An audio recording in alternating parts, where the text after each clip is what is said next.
இது முன்பு அளித்த காணொளியின் தொடர்ச்சியாகும். 5ஆம் உலக திருக்குறள் மாநாடு ஏப்ரல் 5, 7, 2024 சிகாகோவில் நடக்கவிருக்கும் உலக திருக்குறள் மாநாட்டிற்காக பகுதி 2ஆக இது அளிக்கப்படுகிறது. நான் முனைவர் புருஷோத்தமன், பேராசிரியர் ஓய்வு, கட்டிடத்துறை, புனைப்பெயர் அரை சித்தர், வேலை செய்த இடம், செய்யும் இடம் அக்னி காலேஜ் ஆஃப் டெக்னாலஜி. திருக்குறளும் சுமேரியரின் துப்பில்லமும் இன்று தமிழ் மீட்டுரு செய்வது எப்படி என்று பார்க்க போகிறோம். சுமேரியரின் சீர்களிலிருந்து, பாடல்களிலிருந்து எவ்வாறு இன்றைய தமிழுக்கு மீட்டுரு செய்வது என்று காணப்போகிறோம். சுமேரியர் சீர்கள் என்று பாடல்களையே குறித்ததாக மேலை நாட்டு ஆராய்ச்சியாளர்கள் கண்டுபிடித்துள்ளனர். நமது வழங்கும் சீர் என்பது சீர்பிரித்து காணுவது என்பது. சுமேரியருக்கு சீர்கள் என்றால் முழு பாடலையும் குறிப்பதாக தெரிகிறது. அதை தமிழில் மீட்டுரு செய்வதற்கான ஒரு அணுகுமுறை இங்கு காண்போம், குறிப்பை காண்போம். நாம் முக்கியமாக பார்க்க வேண்டிய ஒன்று, கருத்தில் எடுத்துக்கொள்ள வேண்டிய ஒன்று, படம் பார்த்து கதை சொல் மற்றும் அம்மா என்றால் ஆ என்றால் அம்மா என்ற ஆரம்ப பள்ளி பாடமுறைகள் நமக்கும் சிந்து சமவெளி மக்களுக்கும் சுமேரியருக்கும் மிகவும் பொருந்தும் என்பது எனது கருத்தாகும். நாம் முன்பு ஒரு கட்டுரை அளித்திருந்தோம். ஆயா என்ற சொல் கோண்டி மொழியிலும் சிந்து சமவெளி மக்களிடத்திலும் நம் தமிழரிடத்தும் சுமேரியரிடத்தும் வழங்கி வருகிறது என்பதாகும். அம்மா என்ற குறியீடை நாம் காணுகையில் அன் என்ற இறைவன் உள் இருப்பதாக படக்குறிப்பு காட்டுகிறது.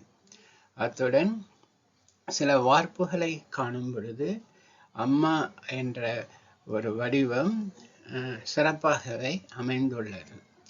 அத்துடன் சிந்து சமவெளியில் அம்மா ஆயா என்ற குறியீடு ஒற்றை இலை தாங்கிய தலை பட வடிவமாக கங்காளி என்னும் கோண்டி அறிஞர் கண்டுபிடித்துள்ளார் அல்லது படித்துள்ளார்.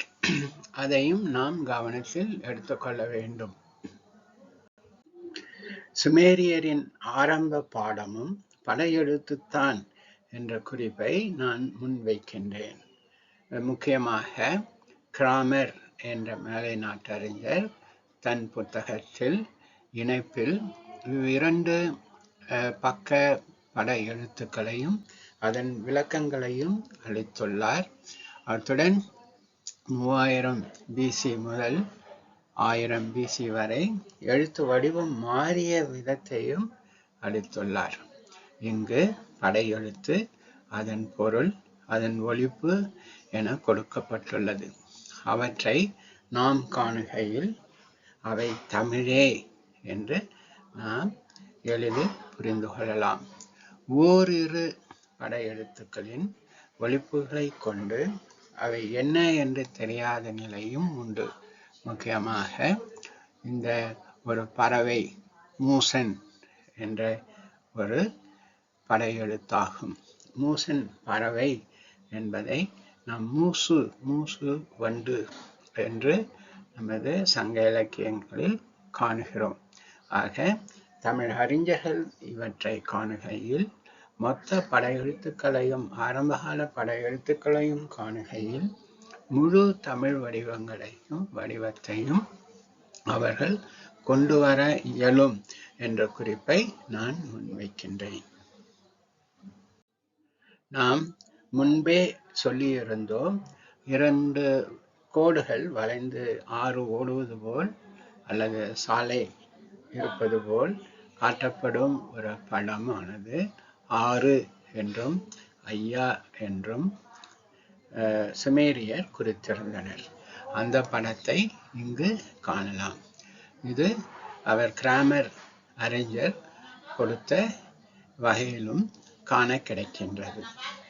இதிலிருந்து அந்த பட எழுத்துக்களிலிருந்து குறிப்புகளில் இருந்து நாம் காணும் பொழுது சொல்லின் முன்பகுதி தாங்கி வந்தவை என கிடக்கை, பூமி என்றும், சல்லடம், கூர், சங்கம், குடி, ஆறு, நக்கு, சீரகம், இன்னல், இனிமை என்பதாகவும், விகுதி தாங்கி வருபவை வான், இருக்கை, ஆளு, ஓது, அரிசி எனவும், விகுதியாகவும் முன்பகுதியாகவும் வருபவை அன், ஆண்டவன் என்றும், கூட்டு குறிப்பு எழுத்துக்களாக கீழ்மை, கூழ்குடி, நெக்கிக்குடி என்பதாகவும் நாம் அறியலாம். மேலும் படக்குறிப்பும் பொருளும் ஒலியமைப்பும் இன்றைய தமிழோடு பெருமளவிற்கு பொருந்தி வர நமக்கு வேறு என்ன வேண்டும்? மேலை நாட்டு ஆராய்ச்சியாளர்களை போற்றுவோம். லோகநாதன், சதாசிவம் இவர்கள் மேலை நாட்டவர்கள் கண்டுபிடித்து அறிவித்தவை முழுக்க உண்மை, சரி என்றே எடுத்துக்கொண்டனர். நாமும் அவ்வகையிலே எடுத்துக்கொண்டு முன்னோட்டமாக சில தகவல்களை அறியும் பொழுது அது சரி எனவும், சில இடங்களில் நெருடல்கள் இருக்கும் இடங்களில் மாற்று உபாயம் செய்தல் கூடும் என்றும் நாம் முன்வைக்கின்றோம். லோகநாதன் கூறுவார், சுமேரியர் முதலாம் சங்கத்தை சார்ந்தவர்களாக இருக்க வேண்டும் அல்லது அந்த எச்சங்களின் தொடர்ச்சியாக இருக்க வேண்டும் என்று. அந்த வகையில் சங்கம் என்ற எழுத்தே, சொல்லே, படக்குறிப்பே முக்கியமானதாக படுகிறது. இங்கு தலை, கழுத்து இவற்றை குறிக்கும் ஒரு படை எழுத்து. அதை சங்கம் என்றும் கழுத்து என்றும் தலை முதலீடு என்றும் நாம் அறியலாம். அதுபோல் 3 மலை குன்றுகளை காட்டுவதாக ஒரு படக்குறிப்பு இருக்கின்றது. அதை கூர், மலை, குறிஞ்சி, குறவர், கூறுபோடு எனவாக பல பொருள்களாக காணலாம். ஆக சங்கம் என்ற சொல்லும் குறிஞ்சி என்ற சொல்லுக்கு வேர் சொல்லாக கூர் என்றும் நாம் இங்கு காண இயல்கிறது. இது தமிழில் மீட்டுரு செய்ய படக்குறிப்பாக ஆரம்ப நிலையில் இருந்தவை. படக்குறிப்பும் அதன் பொருளும் அதன் ஒலிப்பும் 3 ஒத்துவர நம்மால் எளிதில் தமிழ் சொல் என்ற வழக்கில் என்ன என்று கண்டுபிடிக்க இயலுகின்றது. அதுவே எழுத்து மாறிய வகையில் அந்த நிலை சிறிது கடினமாகவே உள்ளது. இருப்பினும் இந்த நிலையில் கொடுக்கப்பட்ட ஒலி அமைப்பும் பொருளும் இவை இரண்டையும் கொண்டே நம்மால் தமிழ் சொற்களை கொண்டு வர இயலும். இன்றைய தமிழ் வழக்கில் உள்ள சொற்களை கொண்டு வர முடியும். உதாரணமாக தில்முன் என்ற ஒரு சொல், அது தில்லைமுனை என்றும், அது கூர் என்ற ஒரு அடை சொல்லோடு ஒட்டியும் காணப்படுகிறது. அந்த அடை சொல் இல்லாமலும் அது காணப்படுகிறது. அவ்வகையில் தில்முன் என்பதை நாம் விரித்து தில்லைமுனை என்று கண்டுள்ளோம். தில்முன் என்பதற்கு இங்கு இம்பார்ட்டன்ட், முக்கியமானது, முக்கியமான ஏதோ ஒன்று என்றும் ஒரு பொருள் காட்டியுள்ளனர். இவ்வகையில் சுமேரிய அகராதியை கொண்டும் அதில் கொடுக்கப்பட்ட பொருட்களை கொண்டும் ஒலி அமைப்பை கொண்டும் காப்பியங்களில் வரும் பாடல் வரிகளை கொண்டும் நம்மால் பொருள் யாதாக இருக்கக்கூடும் என்றும் முயற்சி செய்து அறியக்கூடும். சுமேரியரிடத்து அவர்கள் தமிழர்கள் என்றால் அவர்கள் நமது ஐந்திணையாக கருதப்படும் நில அமைப்புகளை கொண்டிருந்தனரா, சொற்களை கொண்டிருந்தனரா என்ற கேள்வி எழுந்தால் ஆம் என்று சொல்வதற்காக இந்த ஸ்லைடு உபயோகப்படும். முக்கியமாக அவர்களின் வாழ்விடமாக அவர்கள் கூறுவது களம், கானகம் என்ற ஒரு ஒரு ஒரு சொற்றொடராகும். 2 வார்த்தைகளாகும். அத்துடன் அதுவே அக்காடியர் மொழியில் மருது அல்லது மாது என்ற ஒலி அமைப்பில் மருதம் என்றும் நாம் கருத இயலும்.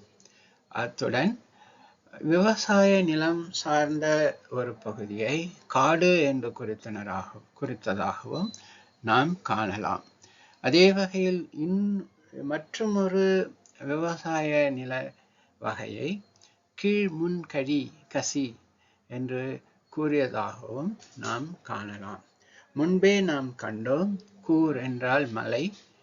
அவ்வகையில் கூர் என்பதை குறிஞ்சி என்று நம்மால் விரித்து காண இயலும். அவ்வகையில் குறிஞ்சி, களம், காடு, கானகம், மருதம், கீழ்முன்கழி கசி என்று நில அமைப்புகள் இருந்ததாக நாம் அறிய வருகிறோம். இது தொல்காப்பியருக்கும் முந்தைய காலத்து நிலை. இருப்பினும் தொல்காப்பியரின் மரபியலில் கூறப்படும் கருத்துக்களுக்கும் இதற்கும் தொடர்பு இருக்கலாம்.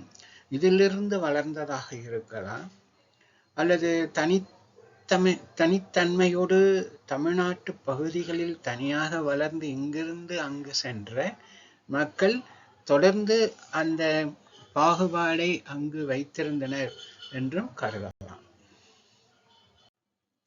நாம் முன்பு கண்டது போல் வார்த்தைகளுக்கு, சொற்களுக்கு அது பொருளும் ஒலிப்பும் சுமேரிய பாடல்களில் இன்றைய தமிழுக்கு ஒத்து வருபவையாக நாம் தேர்ந்தெடுக்க அது ஒரு அமைப்பாக அமைகிறது. அதே அமைப்பை பாடல் தொகுப்புகளுக்கு காணும் வகையாக இது ஒரு முன்னோட்டமாக ஒரு 4 பாடல் வரிகளை நான் ETCSL என்ற இணையத்தில் கிடைக்கும் சுமேரியருடைய காப்பியங்கள் தொகுப்பிலிருந்து எடுத்து இங்கு அளிக்கின்றேன். இது ஒரு முன்னோட்டமாக. இது ஆங்கிலத்தில் அவர்கள் குறித்திருப்பது என்கி அண்ட் நின்குர் சங்க அப்படி என்று. அதை நாம் எழுந்துகி கூர் சங்கரி தெய்வங்கள் என்று நாம் அறியலாம். இந்த தொகுப்பிலிருந்து முதல் 4 பாடல் வரிகளை நாம் மீட்டுரு செய்வதை பார்க்க போகிறோம். நாம் முன்பு சொல்லியபடி ஒரு முதல் படியாக வேகமாக படித்து அந்த சீர்களை, பாடல் வரியை வேகமாக படித்து எவ்வாறு நமக்கு ஒலிக்கின்றது என்று ஒரு முயற்சி செய்து பார்க்கலாம். அவ்வகையில் இந்த அட்டவணையில் மேற்கண்ட வரியில் இருக்கி குக்குகாம் எனி பாம் மேயன் ஜியன் கூர் தில்முன் குகாம் என்று நாம் வேகமாக படிக்கலாம். இந்த குகாம் என்பது வியாப்பாக இருக்கிறது. அதற்கு அவர்கள் கொடுத்த பொருள் வெறும் குக் என்பதை குகை என்று கொடுத்த ஒரு சொல்லுக்கு ஷைனிங் என்று பொருள் கொடுத்துள்ளனர். அதுபோல் இருக்கி என்பதற்கு டவுன், நகரம் என்று கொடுத்துள்ளனர். அதுபோல் பாம் மேயின் ஜிஎன் என்பதற்கு வெறும் பா என்று எடுத்து அலாட் என்று பொருள் கொடுத்துள்ளனர். இவ்வகையில் பொருள் கொடுத்திருப்பதை நாம் கருத்தில் எடுத்துக்கொண்டு இருக்கை என்று அதை திருத்தி, அதுபோல் இரி என்பதற்கு ஊர் என்ற பொருளும் இருப்பதால் இருக்கை ஊர் என்று நாம் இரு பொருளும் அடை சொல்லாக வருவதற்காக முதல் முயற்சியாக எடுத்துள்ளோம். அதுபோல் குக்குகாம் என்பது தங்கம் வெள்ளி நகையையும் குறிக்கும் என்பதால் அதோடு ஷைனிங் ஒரு மிளிர்கின்றது என்ற ஒரு எண்ணத்தில் குபேர உலகமாம் கானகமாம் என்று இதையும் அடையாக வேறு வேறு பொருள் கொள்ளவும் முதல் முயற்சியாக நாம் தொகுத்து எடுத்துக்கொண்டோம். அதுபோல் எனி என்பதை என்னே இனி என்று விரித்து முதல் படியாக இங்கு வைத்துள்ளோம். அடுத்து பா என்பது பகிர பாதி என்ற பொருள் இருப்பதால் பகிரவாம் என்றும், எம்இ மெய்யே என்று நாம் முன்பே கண்டோம், அதுவாக இருக்கக்கூடும் என்று அது உண்மையே என்றும் மெய்யே என்றும், அதுபோல் என்சிஐஎன் இஎன் என்பதை ஏந்தல் என்றும் லோகநாதன் கூறுவார். இருப்பினும் ஐயன் என்பதனுடைய விகுதியாக என் என்பது இருப்பதால் அதை நான் ஐயன் என்றும் எடுத்துக்கொண்டு, கூர் என்பதை முன்பே கண்டோம், கூர்மலை என்று. தில்முன்னுக்கு அடையாக கூர்மலை என்பது உள்ளது, அதை அப்படியே தில்முன் என்றும் எடுத்துக்கொண்டு, கை என்பது குழு சொல்லாகும்.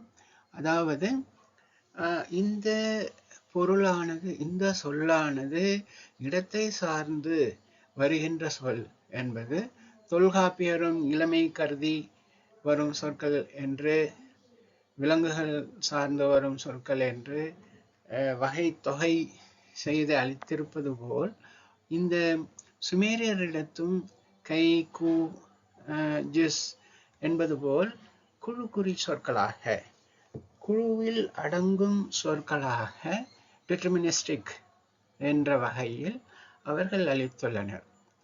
அவ்வகையில் பார்க்கும் பொழுது தில்முன்னும் இடத்தை சார்ந்தது, இரி என்பதும் இடத்தை சார்ந்தது என்ற சொல் நமக்கு விளங்கும்படியாக இருக்கிறது. முடிவில் அது குகாம் என்பதை குபேர கானகமாம் என்று நாம் திரும்பவும் இருபொருளும் அடங்க நாம் இங்கு எடுத்துக்கொண்டுள்ளோம்.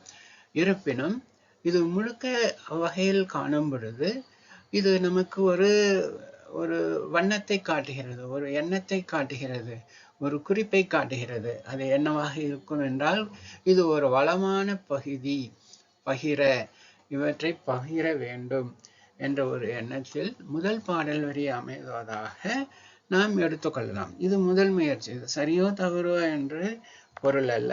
இவ்வகையில் நாம் தொடர்ந்து மேலும் மேலும் பல வரிகளையும் முழு தொகுப்பையும் கண்டறிந்து இந்த பொருளை தொல்காப்பியரின் ஒத்த காட்சி முறையையும் அணுகி இதனுடைய உண்மையான பொருள் என்ன என்று கருத வேண்டும். இந்த வகையில் நமக்கு முன்பே மேலை நாட்டவர்கள் கொடுத்திருப்பதால் நமக்கு அவ்வளவு சிரமம் இல்லை என்ற ஒரு கருத்தையும் நான் முன்வைக்கின்றேன். நாம் முன்பு பார்த்தது போலவே இரண்டாவது வரியையும் பாடல் வரியையும் அவ்வகையிலேயே கவனிக்கலாம். மேலும் கீழடி போன்ற ஒரு தொடர் சுமர் பற்றி கை என் கி என்றும் முன்கழனி பின்கழனி எனவும் இதை கருத வாய்ப்புண்டு என்ற ஒரு குறிப்பையும் இத்தோடு நாம் எடுத்துக்கொள்வோம். இந்த பாடல் வரி மிகவும் வியப்பானது. இதை வேகமாக நாம் படிக்கும் பொழுது கூர்தில் முன் குஹாம் குரு கூர்தில் முன் சிகிலாம் என்று அழகாக படிக்க வருகிறது.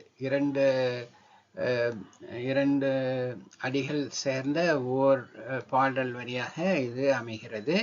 இதில் முக்கியமாக நாம் கவனிக்க வேண்டியது கூர்மலையும் தில்முன் இடம் தொடராக வருவது, அத்துடன் குகன் வெள்ளி தங்கம் குபேரன் வளம் மற்றும் சிகரம் மயில் தோகை ஜிக்ரத் இவற்றோடு தொடர்புடைய சிகில் என்ற ஒரு சொல்லும் இங்கு வருகிறது. சிகில் என்ற சொல்லை அழகு என்றும் சிகை என்றும் சிகரம் என்றும் நான் முன்பு எடுத்துள்ளேன். அதை நாம் கவனத்தில் எடுத்துக்கொள்ள வேண்டும். சரியா தவறா என்று காணுதல் வேண்டும். அறிஞர்கள் அதை கூறுதல் வேண்டும். இந்த பாடல் வரையும் நாம் வேகமாக படிக்கும் பொழுது கூர்தில்முன் சிகிலாம் கூர்தில்முன் தடாகமாம் என்று, இந்த தடாகம் என்பது டு பி பிரைட் என்று வெளிச்சமாக இருக்கிறது என்ற பொருள் கொடுத்துள்ளன. இருந்தாலும் அதை நான் தடாகமாம் என்று நீர்நிலையை குறிப்பதாகவே எடுத்துக்கொள்கிறேன். இந்த வகையில் இது பொருளில் சிறிது மாறுபட்டு வருகின்றது. அதாவது நான் எடுக்கும் வகையில், முதல் படியாக எடுக்கும் வகையில். இருப்பினும் இதை நாம் கவனத்தில் கொள்ளுதல் வேண்டும். ஆக நாம் இந்த 4 பாடல் வரிகளையும் பார்த்த வகையில் தொல்காப்பியரின் ஒத்த காட்சி முறையில் மீண்டும் மீண்டும் திருத்தி ஒப்பிட்டு மேம்படுத்த வேண்டியுள்ளது என்றும், பா என்பது பகிர்ந்து பாதி என பொருள் இருந்தாலும் திணை தெய்வங்கள் அருள் பாலிக்க என காண்க என்ற நமது பாரம்பரிய நாகரீக தொடர்ச்சியையும் கருத்தில் கொண்டு நாம் அளிக்கும் பொருளாக தில்முன் தில்லை முனை என்ற மலையும் காடும் நீர்நிலைகளும் வளமும் சேர்ந்த பகுதியை ஏந்துகியும் பூமி தேவனும் கூர் சங்கரியும் மலை தேவியும் பரிபாலிக்கிறார்கள், பாதுகாக்கிறார்கள் என்ற ஒரு பொருளை நான் முன்வைக்கிறேன். இது ஒரு முதல் படி. இது தொல்காப்பியரின் ஒத்த காட்சிப்படி மீண்டும் மீண்டும் ஆராய்ச்சிக்கு உட்படுத்த வேண்டும் என்று ஒரு வேண்டுகோளையும் முன்வைத்து, இது ஒரு ஆராய்ச்சி முறைக்கு ஒரு முதல் கோல், முதல் படி என்ற ஒரு குறிப்பையும் கொடுத்து, இந்த ஆராய்ச்சி முறையை மக்கள், ஆராய்ச்சியாளர்களும் நிபுணர்களும் தமிழ்மொழி வல்லுநர்களும் காணுதல் வேண்டும், விசாரிக்க வேண்டும் என்ற வேண்டுகோளையும் வைக்கிறேன். மேலும் நாம் கவனிக்க வேண்டியது, மேலை நாட்டாரும் மீண்டும் மீண்டும் முயற்சி எடுத்தே பொருள் கண்டு அறிந்தனர்.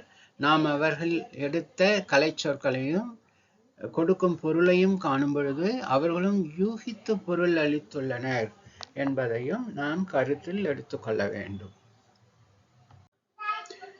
மேலும் ஆர்வம் உள்ளவர்கள், ஆராய்ச்சி முறையை மேலும் விரிவாக்க எண்ணம் கொண்டவர்கள், எனது புத்தகங்களான 5000 ஆண்டுகளுக்கு முன் தமிழன் மற்றும் ஆரம்பகால சுமேரியர் தமிழரே சங்கக்கிழார் என்ற 2 புத்தகங்களையும் காணலாம். அத்துடன் லோகநாதன் அவர்கள் இணையத்தில் அளித்த பல தகவல்கள் கூகுள் சைட்டில் கிடைக்காம இருக்கு, அவர் காலம் தவறிய பிறகு. இருந்தாலும் அவரது மாணவர்கள் ஒரு தொகுப்பை அளித்துள்ளனர். அதோடு அவர்களும் முயற்சி எடுத்து வருகின்றனர். அவை நமக்கு கிடைத்தால் இன்னும் அபூர்வமாக இருக்கும், மிகவும் பயனுள்ளதாக இருக்கும். மேலும் எனது யூடியூப் @sumerian_தமிழ் அதை காணலாம். எனது கட்டுரைகளை academia.edu இதிலும் நீங்கள் விருப்பப்படுபவர்கள் காணலாம். இது ஆராய்ச்சி முறையை ஒரு குறிப்பாக நாம் கொடுத்துள்ளோம். இந்த ஆரம்பகால சுமேரியர் தமிழரே சங்கக்கிழார் என்பதில் ஒரு 4 கட்டுரைகள் உள்ளது. அவை ஒன்று ஆங்கிலத்திலும் உள்ளது. அதை லிட்மஸ் டெஸ்ட் போல பயன்படுத்தலாம். எந்த ஒரு மொழியும் சுமேரியருடன் தொடர்புடையதா என்று அறிய இதே ஆராய்ச்சி முறையை அந்தந்த மொழிகள், நாம் தமிழ் என்று எடுத்துக்கொண்டு பார்த்தோம், வேறு எந்த மொழியினரும் அவர்கள் மொழியோடு எவ்வாறு சம்பந்தப்பட்டுள்ளது என்று இதே ஆராய்ச்சி முறையில் காணுதல் கூடும் என்ற ஒரு குறிப்பையும் முன்வைக்கின்றேன். வெளிநாடு வாழும் தமிழர் நம்மை கேட்பர், நாம் ஏன் சுமேரியரை தமிழர் என்று ஏற்றுக்கொள்ளவில்லை என்று.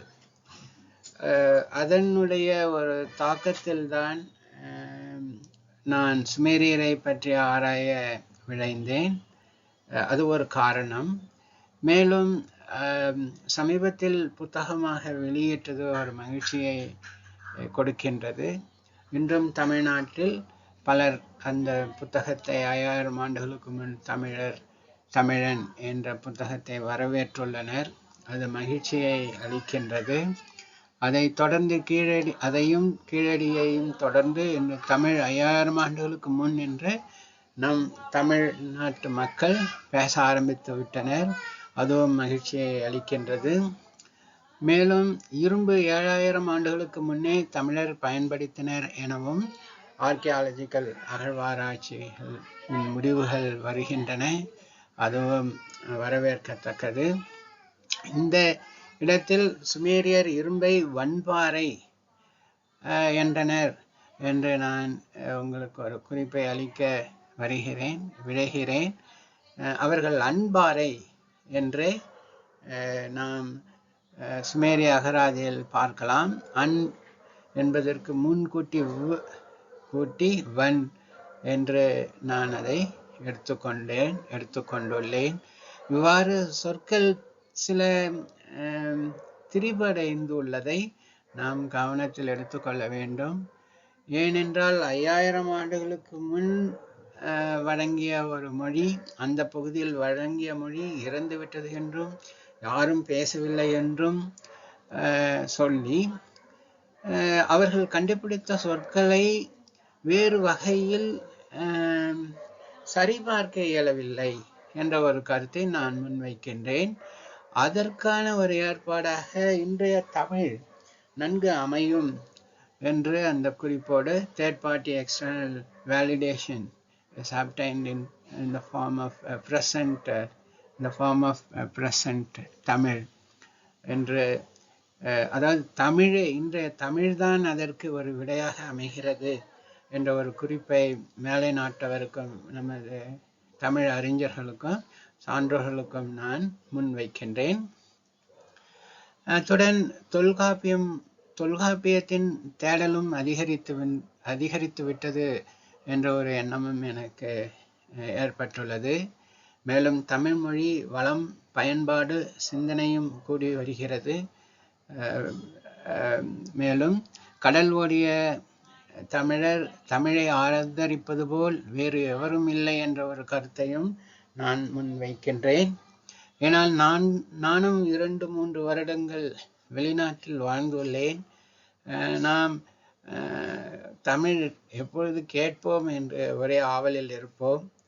ஸோ நமக்கு வெளிநாட்டு தமிழருக்கு அந்த ஆர்வம் மிகவும் அதிகம், நம்மை காட்டிலும் என்ற ஒரு புரிதல் இணையத்தில் அவர்களோடு நாம் தொடர்பு கொள்ளும் பொழுதுதான் எனக்கு ஒரு புரிதல் வந்தது. அது மிகவும் சிறப்பானது. தமிழர் வாழ்க, கடலோடிய தமிழர் வாழ்க, வெளிநாட்டு வாழும் தமிழர் வாழ்க என்ற ஒரு குறிப்பையும் நான் முன்வைக்கின்றேன். மேலும் இந்த புத்தகம் வெளியிட்டு வாங்கி சிறப்புரை ஆற்றிய முனைவர் பாலசுந்தரம் அவர்கள் மின்காப்பியம் என்ற தொல்காப்பியத்தை தொடர்ந்து இன்று பணி ஆற்றி வருகிறார். அவருடன் இணைந்து சிந்து சமவெளி நாகரிக சின்னங்களை படிக்க நாங்கள் இறங்கியுள்ளோம். ஏனெனில் சுமேரியருடைய சீர்களை படிக்க இயலுகிறது. சுமேரியரும் சிந்து சமவெளி மக்களும் படையெழுத்து முறைகளையே ஆரம்பத்தில் கொண்டிருந்தனர் என்ற ஒரு கோட்பாட்டை நாம் முன்வைத்தோம். அந்த முன்வைத்த கோட்பாட்டினை கொண்டு சிந்து சமவெளி சின்னங்களை படிக்க இயலுகிறதா என்று நாம் ஒரு பணியை தொடங்கியுள்ளோம். அதற்கும் உங்கள் ஆதரவு எங்களுக்கு வேண்டும். மேலும் தொல்காப்பியமும் திருக்குறளும் துப்பில்ல தொகுப்பும் இருக்கும் வரை, உலக மக்கள் அவரவர் தாய்மொழி போற்றும் வரை நம் மனித உணர்வுகள் காக்கப்படும், மொழிகள் வளரும். வாழ்க தமிழ், வாழ்க தமிழ் மக்கள். வள்ளுவரை கண்டோம், வான் நின்று உலகம் வழங்கி வருதலால் தான் அமிழ்தம் என்றுணர்பாற்று என்ற மழையை போற்றினார். தொல்காப்பியரும் நிலம், தீ, நீர், வளி, விசும்பு, ஊட ஐந்தும் கலந்த மயக்கம் உலகம் என்றார். அதுபோல் சுமேரியர் உலகத்தை படையெழுத்தாக குறித்த பொழுது மேலே ஒரு அரைவட்டம், கீழே ஒரு அரைவட்டம், நடுவில் நாம் இயற்கை. மேலுலகம், கீழுலகம், பூமி என்ற ஒரு கருத்தாகவும் அவர்கள் குறித்தனர் போலும்.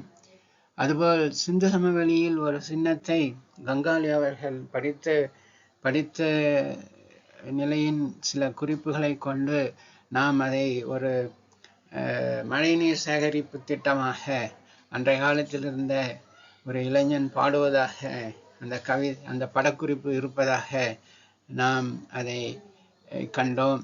முக்கியமாக கிராஸ் போன்று உள்ள ஒரு இன்ட்டுக்குறி எக்ஸ் போல ஒரு குறியை